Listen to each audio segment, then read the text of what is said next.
drugs. When most people think about drugs, they think of one of two things, either hippie or drug addict. Very two opposite spectrums.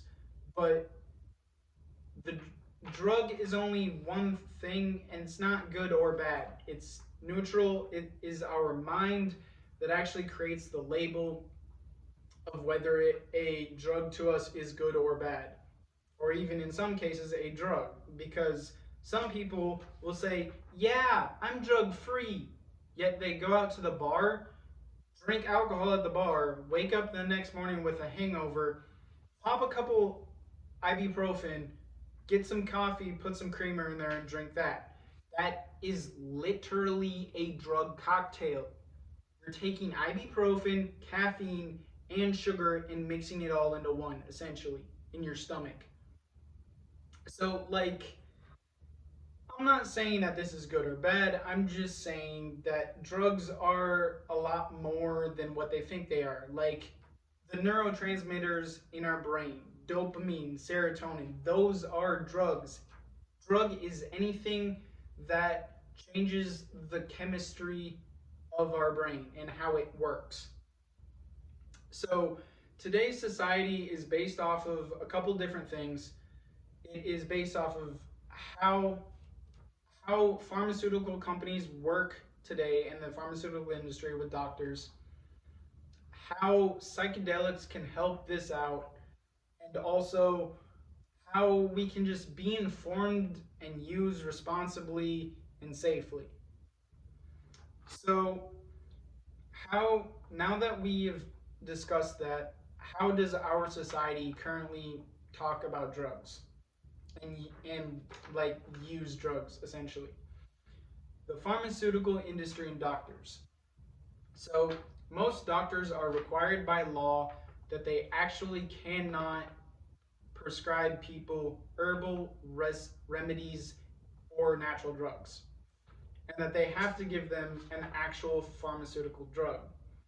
So, Soren Ventegot, a doctor in medicine, states in an article titled A Comparative Analysis of the Environment Consequences of the World's Different Types of Medicine, Consciousness Based Holistic Medicine versus Pharmaceutical Medicine, that the pharmaceutical drugs have a huge destructive impact on both our environment, and it is not sustainable. He goes on to state that it's teaching people to be more materialistic and more consumeristic, which is just, again, not sustainable for our society. I mean, like, look at that graph right there. It is essentially saying that we have a bunch of people who are getting treatment but aren't getting cured in multiple years of taking a drug. This is a problem to me. It isn't medicine if you have to keep taking it. So essentially, the the problem with our pharmaceutical drugs today is that they only treat the symptom, they do not go to the root of the problem. So, what can we do about that?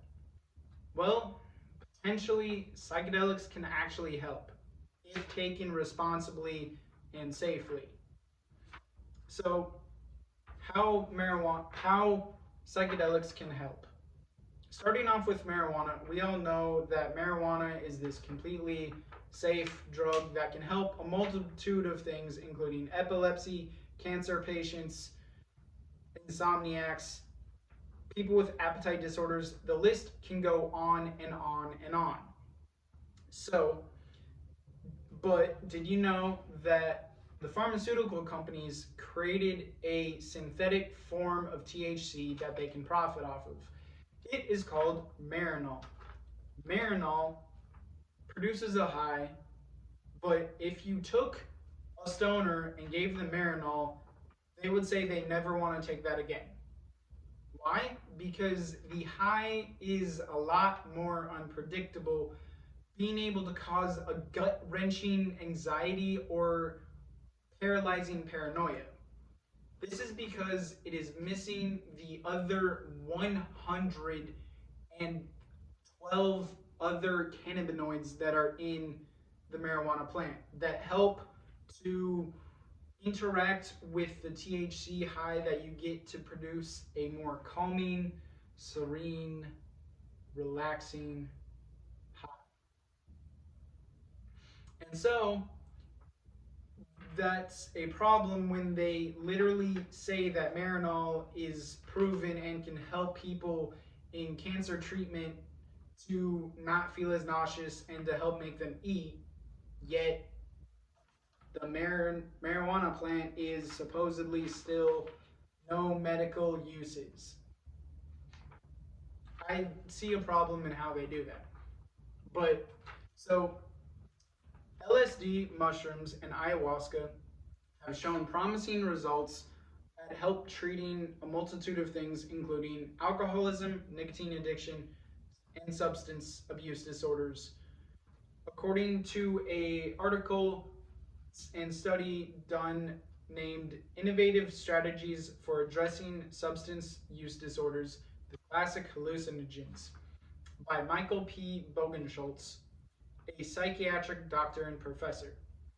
He also, another study also shows that the psychedelics can be used to help with depression, and in that study, 6 months later, 30% were able to basically completely kick their depression, and 75% actually had some sort of reduction in their depression symptoms that they had. So, MDMA, or Molly, has also been shown to help treat PTSD, social anxiety, and depression. This is probably because that the rush of happiness, love, and confidence that you get when you're on it makes you basically take a step back and down the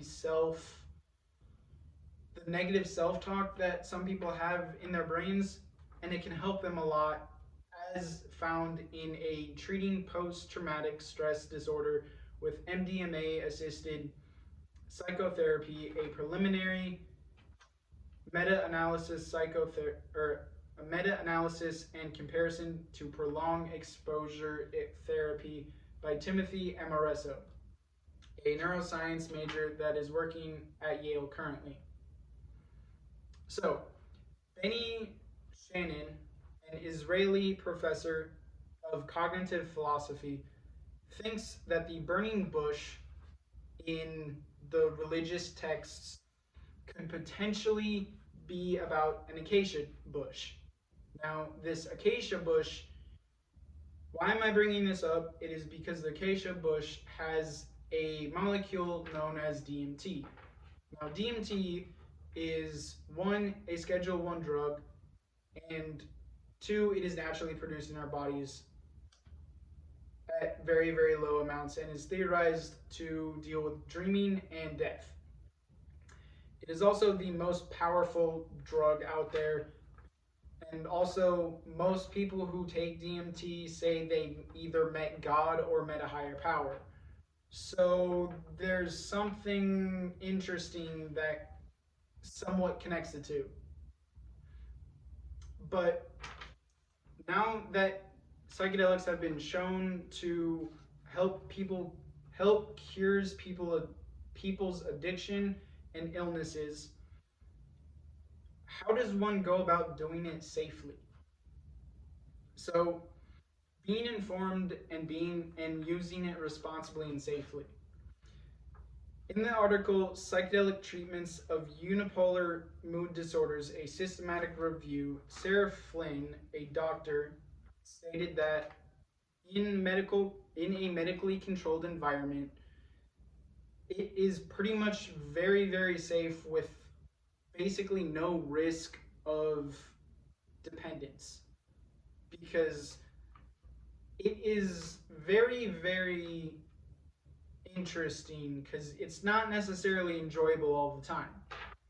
So, the same article later states that mushrooms and acid, or LSD, have a toxic ratio that is around 1,000.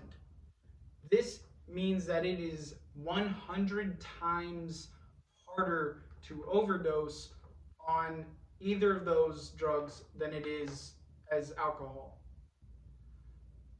An interviewer with the neuropsychopharmacologist David Nutt, who was serving as the chairman of UK's Governmental Advisory Council on the misuse of drugs when he was suddenly let loose from his job for giving his opinion. And his opinion was this. As you can see on that graph, psychedelics are more towards the bottom of it, and that alcohol was actually by far the most dangerous drug that the UK had at the time. The government didn't want to hear this, so they let him go. So he discovered that it was the most harmful, and that he said that we shouldn't be imprisoning people over weed, and yet, or while alcohol is the most dangerous drug by far. And so he also did another study back in the 50s and 60s of LSD.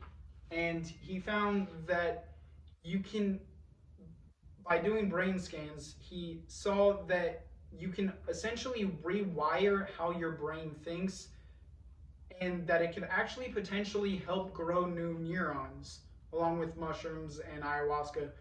That's a potential.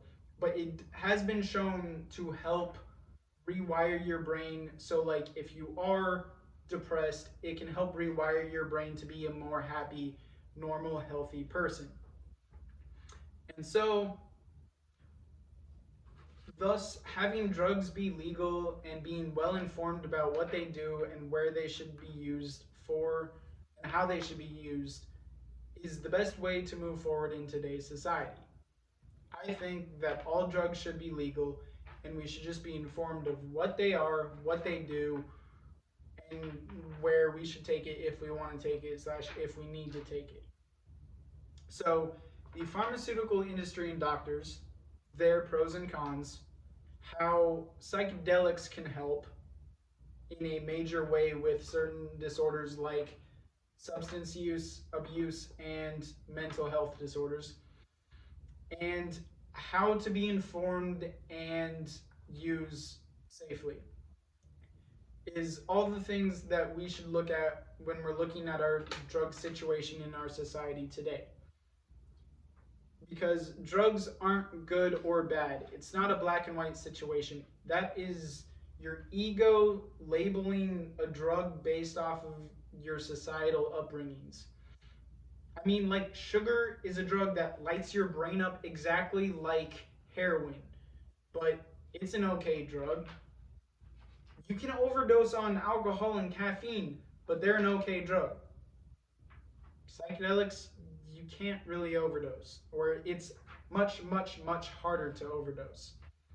So hopefully, when you hear the words drugs, you don't think of a hippie or a drug addict. You just think of an everyday person, because honestly, we all use drugs.